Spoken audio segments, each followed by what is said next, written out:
Gracias por continuar junto a nosotros en la primera emisión de Informa TVX, segmento de entrevista, martes 7 de febrero. Como lo he anticipado, ya está conmigo Ulises Rivas, magistrado propietario del Tribunal Supremo Electoral. Y el tema que vamos a desarrollar en los próximos minutos, vamos a hablar de la demanda interpuesta por el magistrado ante la Comisión Interamericana de Derechos Humanos y un poco también del plan de elecciones 2018. Bienvenido, magistrado, un gusto. Un gusto, sí, a la orden para contestar las interrogantes. Gracias por la invitación. Gracias a ustedes por acompañarnos esta mediodía, magistrado. Iniciemos un poco con esto, ¿no? Con la aceptación de la Sala de lo Constitucional de la demanda interpuesta por el señor Herbert Danilo Vega, en la cual se alega vulneración de artículos constitucionales y en este caso por supuesta vinculación para su caso particular con el partido FMLN. Usted ha acudido a la Comisión Interamericana de Derechos Humanos y me gustaría que nos explicara a nuestra audiencia cuáles son las razones de esa solicitud interpuesta. Bueno, mire, ante la demanda que interpuso el ciudadano, ¿verdad? Era ante los 10 magistrados, ante el nombramiento de los 10 magistrados, y ahí cuestionaba algunas cosas, cada uno con sus particularidades, pero extrañamente Sala decide admitirlo solo en mi contra. Ellos sabrán por qué hacen eso y cuál es el objetivo, ¿verdad? Ante eso, yo me puse a meditar un poco y lo menos que puedo hacer como abogado es defender, por supuesto, no defender solo mis derechos, sino que defender los derechos civiles y políticos y la constitucionalidad, la institucionalidad y el derecho vigente de nuestro país, porque aquí está en juego las aspiraciones legítimas que puede tener cualquier profesional, cualquier ciudadano de El Salvador, ¿verdad? Que de repente ha hecho todo un esfuerzo desde sus épocas de joven, ¿verdad? Estudiando, preparándose, esforzándose, y al final cuando se presenta una oportunidad de un trabajo digno, ¿verdad? Una función digna, entonces viene Sala y dice, va, lo declaro inconstitucional por vínculos con partidos políticos, lo cual no es cierto. Yo puedo probar con documentación que yo no pertenezco a ningún partido político. Cuando yo estoy convencido que no pertenezco a partido político, que lo que he hecho es una carrera, ¿verdad? Y por supuesto conocer gente, yo no tengo por qué enamistarme con ningún político. Al contrario, creo que todos los ciudadanos debemos de conocer a nuestros candidatos a funcionarios públicos y así apoyarlos. Eso es lo que yo he hecho. Amistad con ellos, sí, ¿verdad? Vínculos partidarios, no. Ante eso yo dije, bueno, estos son derechos civiles y políticos los que se están vedando, ¿verdad? Derechos a asociarse, derechos a pertenecer a partidos políticos, a crear nuevos partidos políticos, a participar en la vida pública de mi país, derechos civiles y políticos franqueados por la Constitución de la República, por el derecho vigente y por los tratados internacionales. Entonces, si vamos a tener el máximo Tribunal de Justicia de El Salvador, que es la Sala, que interpreta la Constitución con ese tipo de criterios, lo menos que podemos hacer es buscar un juez imparcial, un juez que nos pueda, con una mirada desde el exterior, vea como puede ser la Comisión Interamericana de Derechos Humanos, decidir, ¿verdad?, si el criterio de Sala es el correcto o nos está violentando derechos fundamentales y sobre todo derechos civiles y políticos a los ciudadanos de El Salvador, porque ya son 102 funcionarios que ha destituido con el mismo criterio. O sea que ahorita el derecho de asociación va en dos sentidos. Uno es que usted tenga el deseo y la voluntad de pertenecer a cualquier asociación, ya sea partido político o no. Y lo otro, si usted ya no quiere estar en el partido político o en una asociación, usted se retira, pero esa es su voluntad.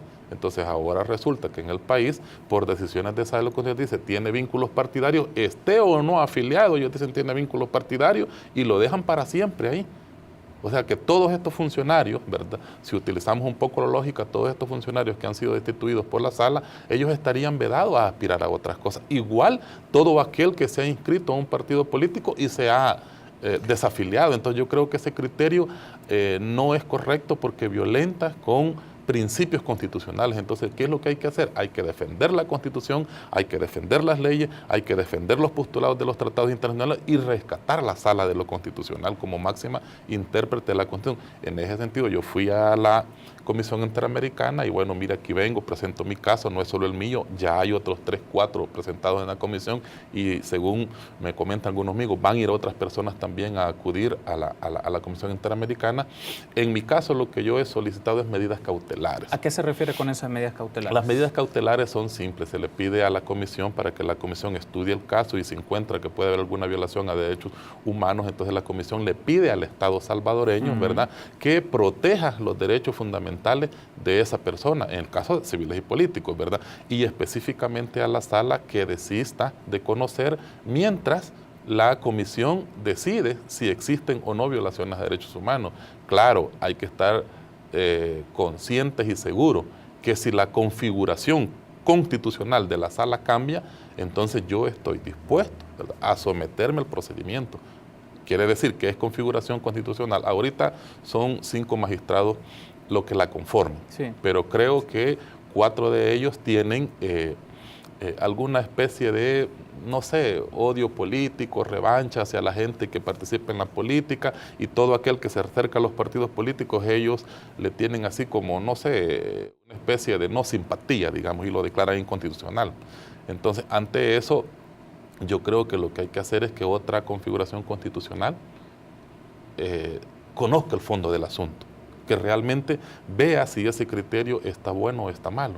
A mí me interesa, ¿verdad?, porque yo estoy convencido, no pertenezco a partido político por varias razones, nunca me he afiliado a uno, sí, ¿verdad? Nunca le he donado dinero a alguien, y lo podría hacer porque yo puedo donarle dinero a quien yo quiera, si es mi dinero, igual lo puede hacer cualquier ciudadano. Imagínese que usted puede ser su hermano, su amigo, alguien de su familia, se postula, usted dice, bueno, yo te quiero ayudar, y le dona dinero, y eso, ¿cuál es el problema, verdad? Pero yo no lo he hecho, comparto eso, pero no lo he hecho.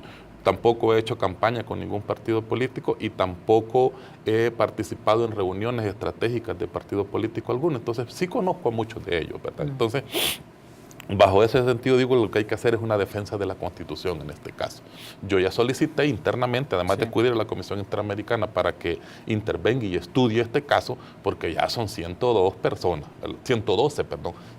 personas que ha afectado. Entonces, vaya a ser que un jefe se le ocurra el día de mañana, vea a un empleado que está en un meeting o que está apoyando a un candidato, ya sea por razones de amistad o familia está apoyando a alguien, o le cuentan o le llevan una foto. Imagínese un jefe, le llevan una foto, mira, fíjate que este participa en política. Va a decir, como la sala está haciendo eso, entonces yo también voy a iniciar un proceso sancionatorio contra un empleado.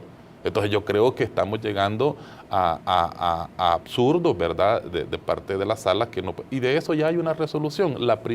Una de las primeras resoluciones que emitieron en estas violaciones de derechos civiles y políticos iba en el sentido, si ustedes recuerdan, que le prohibía a todos los servidores públicos, ¿verdad?, estamos hablando de todos los empleados públicos, o sea, participar en mítines, en charlas, en conferencias de los partidos políticos, aún después de las jornadas laborales. Y uno ya analizando un poco, bueno, ¿cómo va a ser un ciudadano para ir a la urna a votar?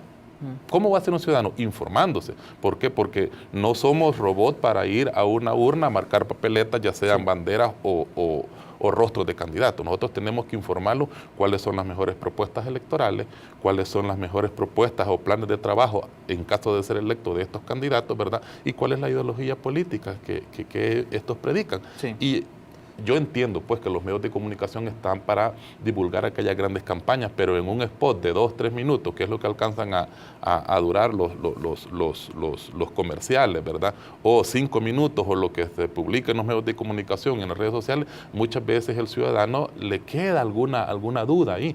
Mientras que si se presenta a una plaza pública, a un parque, a escuchar toda la oferta electoral de un candidato que son 1 hora, 2 horas, 45 minutos, qué sé yo, él ya lleva una idea formada. Eso significa hacer un voto consciente, un voto formado, un voto educado. Y así uno ya se prepara para ir a las urnas. O sea, todo eso, los mítines, las concentraciones, los medios de comunicación ayudan para que el ciudadano se informe y vaya a votar. Entonces, estamos ante violaciones de ese tipo de derechos constitucionales. Quiero aprovechar, magistrado, para hacer una mención sobre la resolución de la sala, y se menciona de que hay, en su caso en particular, obviamente fue presentado, como usted ya lo ha dicho, a los 5 magistrados propietarios y suplentes, pero menciona en este caso, ¿no?, que en su caso en particular hay duda razonable sobre el ejercicio independiente e imparcial de las decisiones como juez electoral. ¿Qué opina usted de esta mención? Mire, ¿cómo se puede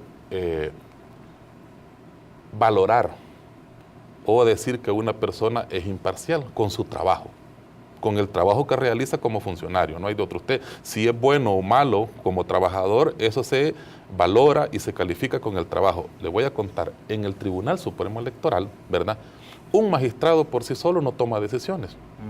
En palabras comunes, no manda.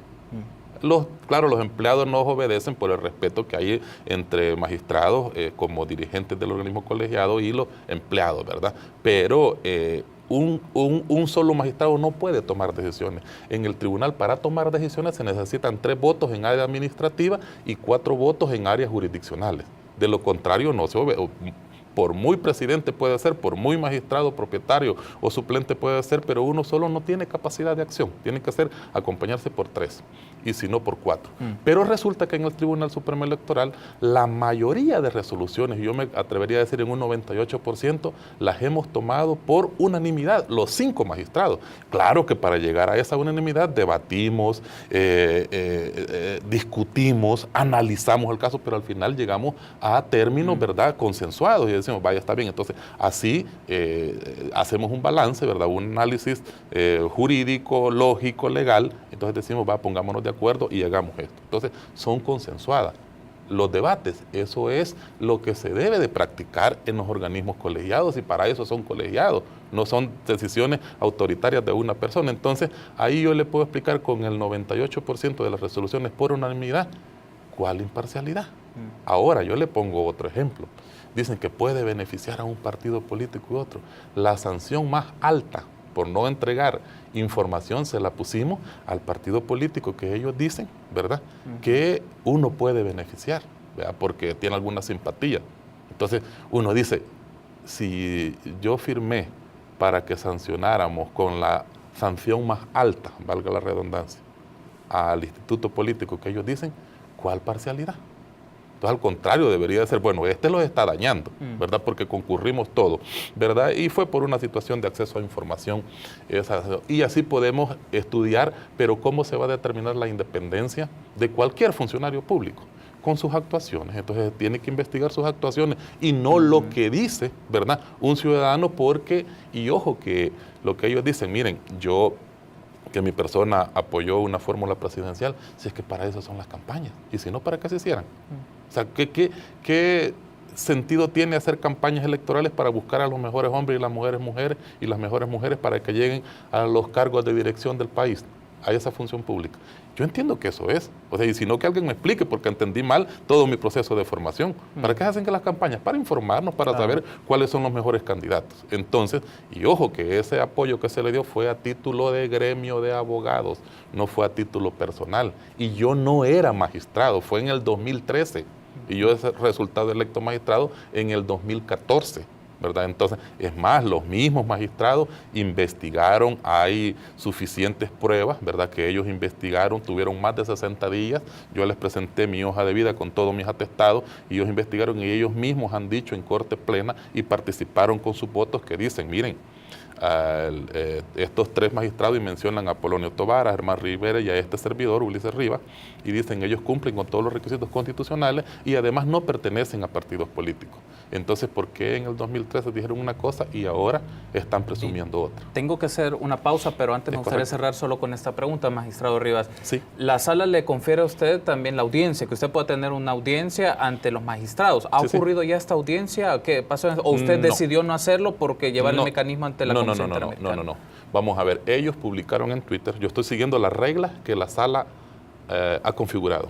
Ellos publicaron en Twitter y los medios de comunicación retomaron eso. Yo me enteré por los medios de comunicación, luego revisé el Twitter y ahí estaba la resolución de admisibilidad. A mí no me han notificado todavía. Entiendo que primero le iban a notificar a la Asamblea Legislativa como autoridad demandada, porque yo soy tercero afectado, ¿verdad? Después al Fiscal General de la República, y posteriormente iban a certificar el expediente y me lo iban a mandar allá para que yo presente mis argumentos. Pero yo todavía estoy esperando a que me notifiquen en legal forma. Yo lo que he hecho es, como yo conozco que estos jueces tienen algún impedimento o están prejuiciados y pueden ser imparciales, los he recusado, ¿verdad? Ya, por ejemplo, y van a disculpar que el día presenté la recusación, y además de eso generé la prueba con la que pruebo, valga la redundancia, que ellos pueden estar prejuiciados. Este es el oficio de recibido, ¿verdad?, de la Secretaría General de la Corte Suprema de Justicia, donde ya han enviado los audios y las actas, donde Corte Plena me nombró en la terna. Aquí está de recibido, ¿verdad? Si ustedes pueden ver, ya les generé la prueba. Y además de eso, mandé a la Asamblea Legislativa, ¿verdad?, una solicitud de que generaran también ellos algunas pruebas para yo poder probar, valga la redundancia, que es esta, para yo poder probar que en el 2012 yo interpuse una solicitud de que se formara comisión especial en la Asamblea Legislativa para investigar las irregularidades de los magistrados que fueron electos para la Corte Suprema de Justicia en el 2009, donde están incluidos estos. Pero no era a título personal, porque estos no son digamos, batallas legales donde se tengan que ver cosas personales. No, es por garantizar la institucionalidad del país. Eso es lo que yo desde el 2012 vengo peleando. Y por supuesto, aquí solo mostrarles antes de que de la presentación de la solicitud o la demanda ante la Comisión Interamericana de Derechos Humanos, donde presento. Entonces, con esto, con la generación de pruebas, para que ellos puedan recusarse o se dejen recusar porque están un poco parcializados, digamos, yo lo que pretendo es que otra sala conozca. La prueba ya está, la solicitud ya está, la prueba ya está de que ellos pueden tener algún prejuicio. Entonces lo que hay que hacer es dejar que el Estado de Derecho funcione en nuestro país, porque todos lo que queremos son jueces imparciales, jueces que no estén a favor de uno u otra de las partes. Entonces, yo ya estoy listo, ¿verdad?, esperando que me notifiquen la admisión de la demanda para presentar mis argumentos, ¿verdad? En su momento lo voy a hacer y si me invitan al programa, con gusto vengo y los explico, ¿verdad? Y además de eso estoy esperando la resolución de la recusación, ¿verdad? Entonces, y de la comisión, por supuesto, también esperando ya la batalla legal, técnico-jurídica. Digo, yo ya la empecé y estoy dispuesto a continuarla durante el tiempo. Y ahora, digamos que es una labor de socialización con todo el público salvadoreño, vea, con ustedes, y agradecer a los medios de comunicación la oportunidad de poder informar y que la gente se forme su propio criterio. Muy bien. Y que al final, pues... Tenemos que hacer una pausa, magistrado, pero me gustaría que en el segundo bloque hablemos sobre el plan de elecciones 2018. Tenemos varios tópicos que abordar. Permítanos una pausa, continuamos en instantes.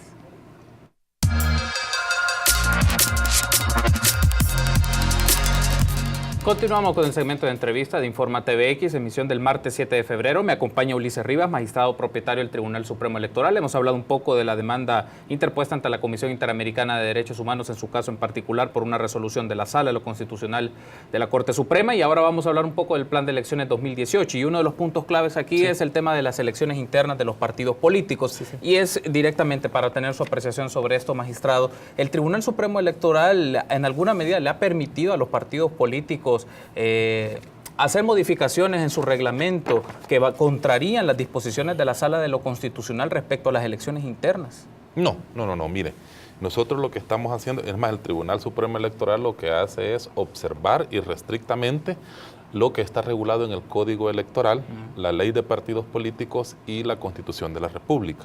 Nosotros no le podemos imponer nada a los partidos políticos, sí les podemos exigir que se cumpla lo que dice la legislación electoral, ¿verdad? En ese sentido, ¿verdad?, el día miércoles de la semana pasada nos reunimos como Tribunal Supremo Electoral y representantes de los partidos políticos para darle, o para recordarles, más bien dicho, porque todo está regulado en la Ley de Partidos Políticos, que ya inicia, ya va a finalizar el plazo para que ellos convoquen a las elecciones internas de sus partidos para nombrar a los candidatos que van a correr por los cargos de elección popular. Entonces ahí se les recordó, más bien dicho, unas reglas mínimas que deben de observar, como es, por ejemplo, fíjese bien, aquí tengo el calendario. La última fecha para que convoquen a las elecciones es el 3 de abril del 2017. O sea, los partidos a más tardar el 3 de abril del 2017, ellos deben de convocar a elecciones. La pueden hacer las elecciones internas después, y en esas elecciones internas debe observarse voto secreto, ¿verdad? Y ya deben de tener listas las coaliciones si se van a coaligar. En los municipios, en los departamentos, si van a hacer coaliciones, partidos políticos, ya lo deben de tener listo, porque la ley electoral dice que en las internas ya debe de ir quién va a proponer cada uno de los candidatos para ir a la elección, ¿verdad? Y deben de hacerse elecciones con el voto secreto, libre, igualitario, ¿verdad?, tal y como se regula para el voto general. La preocupación del interrogante que le formulaba, magistrado, es esta. El riesgo que se puede correr es que si los partidos políticos mantienen cierta flexibilidad en sus reglamentos, en sus estatutos, es que la decisión última de quienes aspiren a candidatos en las elecciones como diputados, diputadas, alcaldes, alcaldesas, miembros del Consejo Municipal, al final sea delegado y centralizado en una cúpula, sea en la comisión política de X partido, sea en su comisión ejecutiva, pero ese es el riesgo. ¿Cómo el Tribunal Supremo Electoral nos podría asegurar de que la democracia dentro de los partidos sea así, democracia interna, y que no permita que ciertos grupos o bloques tomen las decisiones y designen quiénes van a ser al final los candidatos, contrariando obviamente la sentencia de la Sala de lo Constitucional referido a ellos? Vaya, mire, esos riesgos siempre se van a correr porque hay algunas dirigencias que siempre quieren imponerse a sus miembros, pero recordemos que nosotros tenemos un sistema de elecciones internas y no son primarias, ¿verdad? Por ejemplo, yo le explico así rapidito. Claro. Honduras y Argentina tienen el sistema de primarias. Eso quiere decir que los partidos políticos presentan sus candidatos al público en general y todas las personas que quieren ir a votar van a votar para elegir a los candidatos afiliados o no, sí. O sea, lo hacen abierto. Sí. Por ejemplo, en Argentina se llaman elecciones primarias, abiertas, simultáneas y obligatorias. Paso le llaman ellos, ¿verdad? Entonces, sus pasos, el partido político, digamos que se abre a todo el pueblo y pueden ir a votar, ¿verdad? Y ahí suceden un montón de cosas, ¿verdad? Entonces, nosotros no, nosotros tenemos un sistema internas. Sí. O sea, ¿qué es lo que sucede? El afiliado, el militante del partido político ya sabe qué está regulado en sus estatutos. Y él se atiene a esos estatutos, sí, a ese reglamento, o sea, son internas. No participa todo el pueblo, participa solo la militancia de su partido político. Se hacen padrones electorales por una comisión electoral ya creada para eso. El único requisito que se le pide y que nosotros llevamos control es que la comisión electoral que prepara todo el proceso de elección interna no sean parte de la dirigencia de los partidos. Eso sí, tampoco pueden ser candidatos, porque dentro de su afiliación partidaria ellos deben de demostrar alguna especie de imparcialidad hacia su militante. Entonces, ¿qué es lo que sucede? El militante debe de estar atento, ¿verdad?, para cuando se le convoque, ¿verdad?, ir a empadronarse, ir a afiliarse para poder votar por sus candidatos. Sí. Y claro, como un partido político de que vive mayormente de las aportaciones de su militancia. Entonces, los partidos políticos por lo general le piden a sus afiliados, ¿verdad?, que estén al día con sus responsabilidades, porque ahí es como ellos pueden ir depurando. O sea, acuérdese que en un país democrático, ante una obligación también hay derechos, ¿verdad? Entonces, muchas veces lo que pasa es que algunos militantes no han cumplido sus obligaciones partidarias y después vienen las demandas, después dicen, no, mire, pero esta persona no nos colaboraba, entonces quería venir a votar solo porque está en el listado, pero eso no quiere decir que tiene los derechos del militante de ir a ejercer el voto. Entonces empiezan esas discusiones ya más de carácter técnico-jurídico y se entiende internamente, pero nosotros, los que no somos militantes de los partidos políticos, los que no somos asociados a los partidos, muchas veces no entendemos que ellos tienen sus propias reglas. Claro. Entonces ahí es donde se empieza a decir, bueno, pero el tribunal no controló. Sí controlamos, lo que pasa es que también existen estatutos y reglamentos internos de los partidos que presentan algunas obligaciones y con eso le da derechos a los militantes. Y a criterio de los magistrados, esos estatutos y reglamentos certifican de que no existan bloqueos a la democracia interna en los partidos a criterio de los magistrados. Es decir, ese marco regulatorio que tienen los partidos políticos actualmente ofrece las garantías para que se eviten algún tipo de fraude o favorecimiento a uno u otro candidato o aquel que sea designado por la cúpula. Para el tribunal, ¿hay garantías de que eso no se dé? Sí hay ciertas garantías porque nosotros examinamos con la unidad jurisdiccional, tenemos un equipo de buenos abogados, ¿verdad? Nosotros lo que les pedimos nosotros con tanta cosa que tenemos que hacer, ¿verdad? Les pedimos que nos hagan un estudio preliminar y después vienen ellos, son muy buenos abogados, ¿verdad? Ahí hay administrativistas, constitucionalistas, penalistas y algo otros civilistas, ¿verdad? Son como 8 abogados, ¿verdad? Que ellos estudian bien todo eso, ¿verdad? Y nos llevan, ¿verdad? Miren, fíjense que aquí hay algún problema y nosotros lo que hacemos hacerles prevención, lo vemos, lo estudiamos, lo analizamos con ellos y les hacemos prevenciones a los partidos. Ya hay prevenciones, ¿verdad? Por ejemplo, a partidos se le ha dicho que no puede hacer carácter vertical que tiene que ser un poco más flexible o más democrático. Ya le han dicho, ¿a qué partido le han dicho eso? No lo puedo decir ¿Por qué no lo puede decir? porque eso es cuestiones jurisdiccionales, ¿me entiendes? Entonces, al final ellos evacúan las prevenciones, ¿verdad? Y ellos ya superan las observaciones que se les han hecho en esas prevenciones y ya lo presentan de una forma correcta, ¿verdad? Pero no crea que los partidos no atienden, sí atienden, ¿verdad? Porque unos se van a elecciones internas por candidatos, ¿verdad? Voto a voto, y otros se van por planilla. Por ejemplo, hay partidos políticos que dicen que vamos a presentar esta planilla y no hay competencia. Entonces eso lo van a ratificar. Entonces, alguien puede decir, mire, pero eso ya es, como dice, se puede decir públicamente, compadre hablado. Bueno, pero es el partido, es su interno, pues, ¿verdad? Allá nadie se puede intrometer porque es la militancia la que decide. ¿Pero no cree que se puede ser un riesgo en sí mismo, que al final la gente diga que por compadre hablado se decidan quiénes van a ser los candidatos? Y la idea es establecer un procedimiento que al final diga, se respete la regla y que el que quede ha sido de manera legítima sin evitar intervención de Fíjese que riesgo no, porque así también funcionan los sindicatos. A veces los sindicatos hacen sus elecciones, ¿verdad? O por planilla o por candidato, ¿verdad? Y ahí van ellos ya trabajando. A veces hay candidatos en los partidos políticos, ¿verdad? Que ellos participan en todas las elecciones. Secretario no queda, participa de síndico no queda, participa de primer vocal y así hasta que logra, obtener un cargo dentro del... Entonces, igual podrían hacer los partidos políticos, pero los partidos tienen sus propios estatutos y lo que estábamos hablando algo, el derecho de asociación.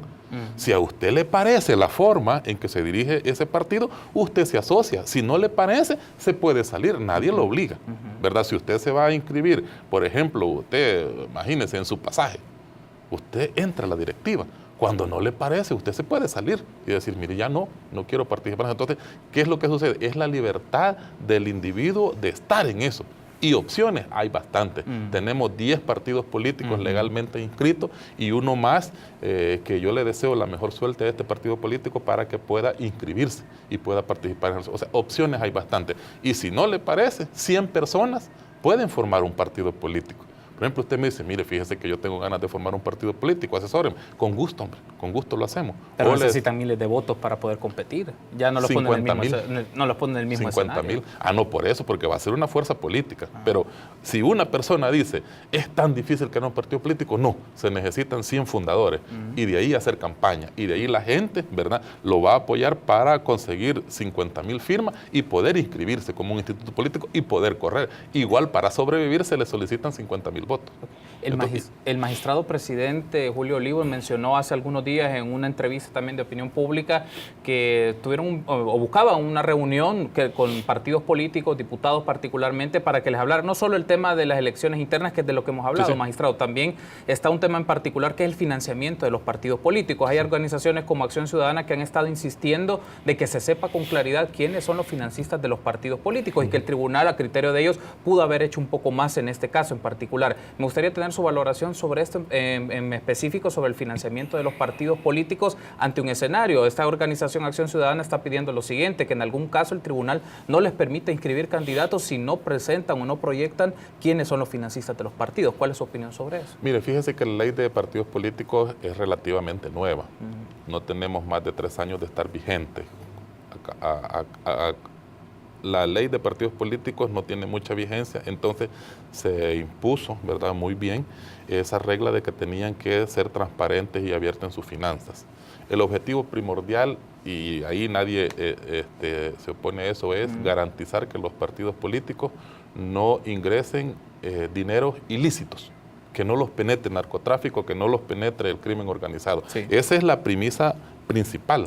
Luego ellos tienen fuentes de financiamiento que son el financiamiento de la deuda pública y el pago de los vigilantes y además el financiamiento privado.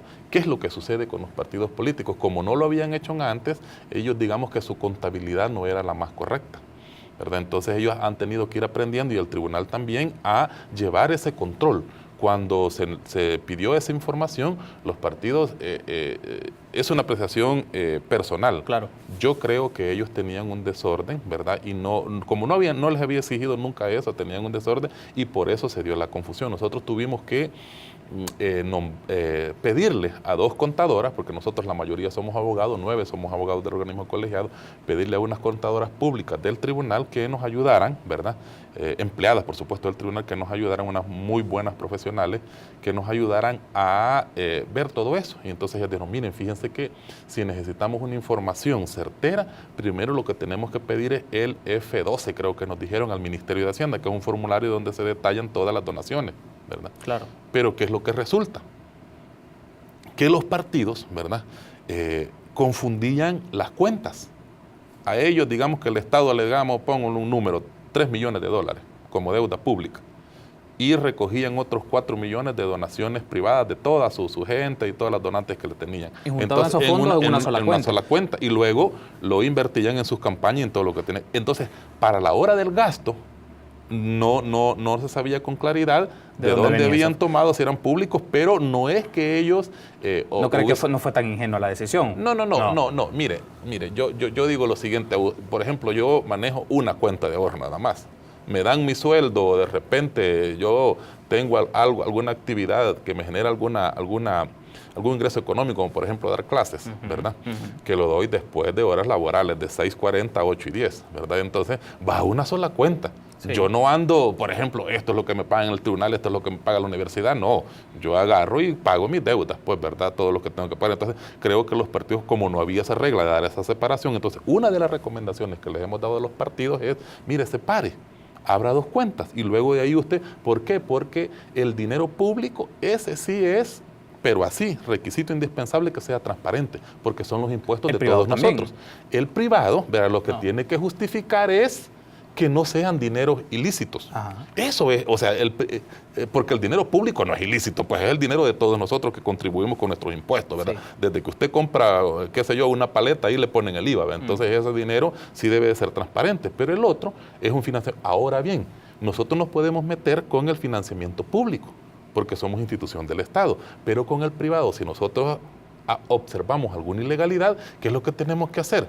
Mandarlo a la fiscalía, porque ya le corresponde, si son dineros malos habidos, ¿verdad? Que nosotros, para serle honesto, no hemos detectado todavía eso. No han detectado nosotros en la información que le dan los partidos. ¿Para qué decirlo? Nosotros estábamos analizando una cuestión, es que mire, es que el dinero que le donan al partido político, la mayoría tiene que ser lícito, o todo.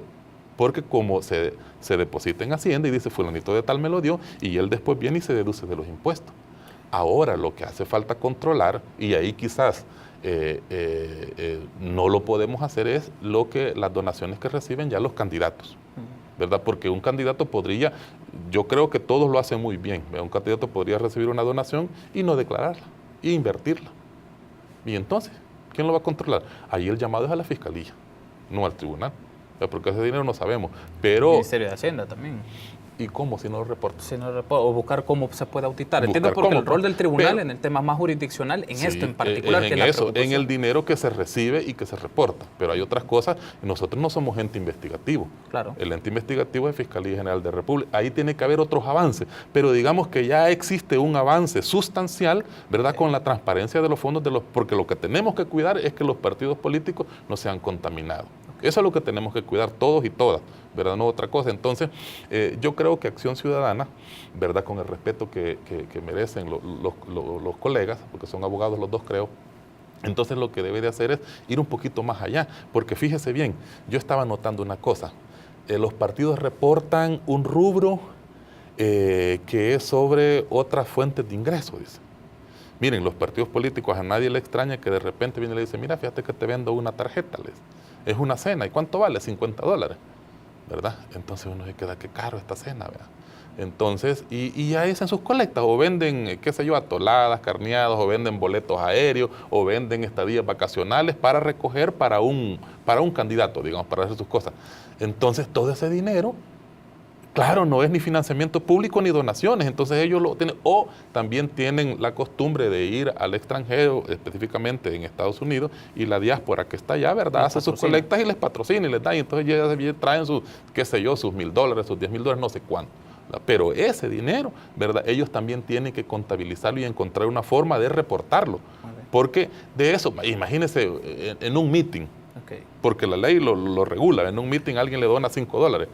O sea, eso no se sabe quién es, pues a quién le va, quién se va a deducir esa cantidad de dinero. Los partidos lo reportan así, yo esto lo recibí de esto, de todas esas. Miren, es que hacen un montón de cosas, si ustedes ni se imaginan lo que hacen fiestas, hacen ventas de sopa, ¿cómo se llama? De patas y cosas así, venden boletos, venden cenas, desayunos y un montón de cosas que hacen. ¿Cree usted que eso pagaría una campaña millonaria? Son no, millones de dólares. Estábamos hablando de, por ejemplo, un partido en esos rubros ingresó como 200,000, el otro como 17,000. Entonces no son grandes rubros. Pues entonces eso es lo que muchas veces los partidos, porque no están ni en el F12, ni están en las deducciones de lo privado, ni en la, ¿cómo se llama? Ni en la deuda pública. Entonces hay cosas, ¿verdad?, que hay que irlas mejorando, porque todo es perfectible. Entonces yo sí invitaría a Acción Ciudadana que le ponga atención a eso y al menos, si nosotros estamos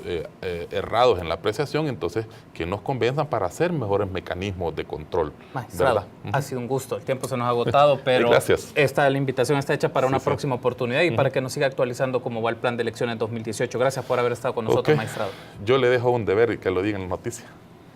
Gracias. Bueno, gracias por haber estado con nosotros. Nos acompañó Ulises Rivas, magistrado propietario del Tribunal Supremo Electoral. Permítanos una pausa, continuamos con más en Informa TVX.